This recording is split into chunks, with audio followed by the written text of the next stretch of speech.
गावरान पद्धतीचा झणझणीत मोड आलेल्या मटकीचा रस्सा कसा बनवायचा, चला तर रेसिपी सांगते। इथे मी मोड आलेली मटकी स्वच्छ धुवून घेतलेली आहे।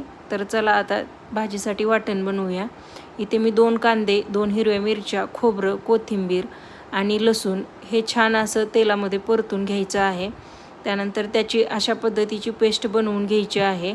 त्यानंतर आता आपण भाजीला फोडणी देऊया। इथे मी तेल टाकलेलं आहे कढईमध्ये, 1 चमचा जिरे, कढीपत्ता छान असं ते तडतडून घेतलेलं आहे।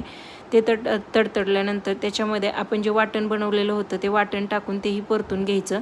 त्यानंतर त्याच्यामध्ये 2 चमचे काळं तिखट, 1 चमचा काश्मीरी मिरची पावडर आणि अर्धा चमचा हळद टाकून छान परतून घ्यायचं। त्यानंतर कोथिंबीर टाकायची, कोथिंबीरही छान परतून घ्यायची व 1 चमचा गरम पाणी टाकून फोडणी छान परतून घ्यायची। त्यानंतर त्याच्यामध्ये 1 टोमॅटो आणि मोड आलेली मटकी टाकून तेही 5 मिनिटं परतून घ्यायचं।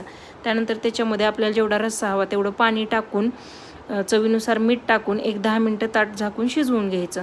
बघू शकता भाजी तयार आहे। वरून फ्रेश अशी कोथिंबीर टाकायची। रेसिपी आवडल्यास लाईक करा, शेअर करा आणि सबस्क्राईब करा। थँक्यू।